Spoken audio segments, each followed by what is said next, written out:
But we do have black people that get on the radio every day in white-owned companies, white-owned stations with white-owned sponsors that play the role of hypersexualized, hypercriminalized male.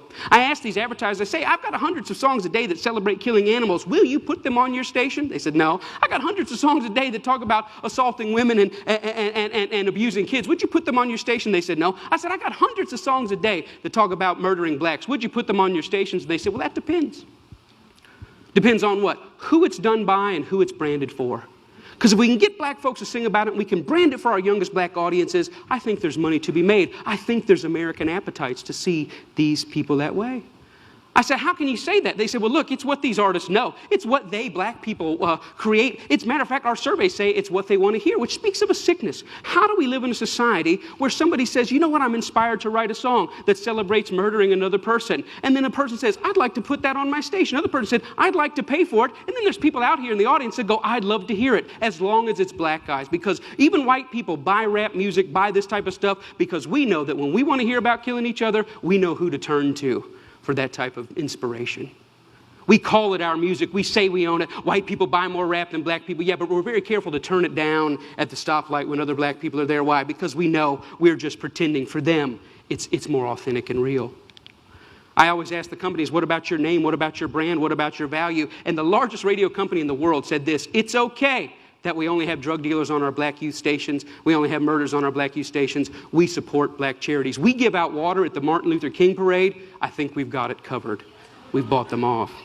Now, people get upset, the smartest guys in the room again. You're talking about censorship. I don't believe that. I believe in free art. Make whatever you want. I believe you should make music about anti-Semitism. I believe you should make music about killing dogs. I believe in this country you should make music about bashing homosexuals and driving them behind trucks. I believe you should make music about stringing people up on trees. I believe you should make music about killing whitey. I believe you should make all that music. But I also believe that in the mainstream marketplace, people should hesitate associating their name with certain content. You know, there's certain stuff you can't buy at the store. Certain stuff you can't get on iTunes because their brand doesn't want it. But if you want to hear black people celebrating killing black people, they got thousands and thousands and thousands of those things to sell you. I don't think it's about censorship. I think it's about American cultural hypocrisy. Because here's the truth. These black entertainers, they can't sing just about anything. There's some stuff that'll get them fired. And they get dropped, and they get fired, and they get slapped on the wrist, and they get disciplined all the time. Why? Because sometimes they step over the bounds. A very famous case is what happened with Rick Ross. Rick Ross is the Mammy Two Shoes, one of the many Mammy Two Shoes of our day. He's a black entertainer in a world carved out for him and a role carved out for him by white entertainment companies. And one day he talked about, in the middle of a song that celebrated dealing drugs and killing blacks, he made a reference to date rape. And when he made that reference to date rape, that set social media on fire. That got 100,000 petitions in 24 hours. Hey, buddy, date rape is no joke. That had white people standing outside of Reebok in New York saying, you better take this seriously. We're tired of a rape culture in America. One line in one song moved the masses. And you know what Reebok did? Did they stand by him and say, hey, we believe in freedom of speech. We believe in freedom of expression. It's just a song. Calm down. No, they fired his tail on the spot.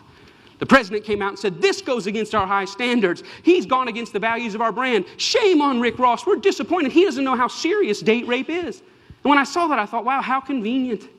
Isn't that amazing? But here's what really happened. It's not their brand, it's not their values. Rick Ross went off script.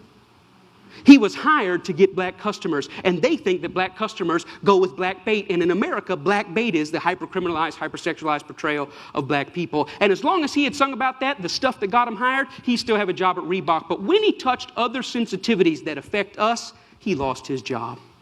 See, the truth is, it's not they that need to change. It's we that need to change. We created the lies. We created them for our profit. We own the companies. We own the record labels. We own the advertisers, and we keep putting it out. And it's this that's got to change. I thought about it. You know what? I wonder if White Mike could get anybody's attention on this. So I stood outside of a Walmart, and I said, hey, I don't think killing cops and killing blacks is very cool. And you know what? It only took 7 weeks of Mike standing out there, and they wrote a letter and said, yeah, we don't think it's cool either. We're going to pull our name off of that. The largest retailer in the world had never considered that maybe their commercial shouldn't be right before or after a song about young black men being gunned down. And I realized this, that black murder is normal, but it should not be. And I realized the importance at the coffee table, at every headline, every pastor's gathering, every family gathering to say, you know what, these black lives matter. It's not just another black kid. These are human beings. I'm doing my best in every way, shape, and form. Talks like this everywhere I can go to say, you know what, I was born in a world where black murder was normal. My kids were born into a world where black murder is normal, but I don't want to die in a world where black murder is normal. Am I 5 years or 10 years away? I don't know, but I'm screaming as high as I can. Let's feel this pain and let's lift our voice to tell the lies. They are not criminals, they are not deviants, and their lives are just as important as ours. Thank you very much.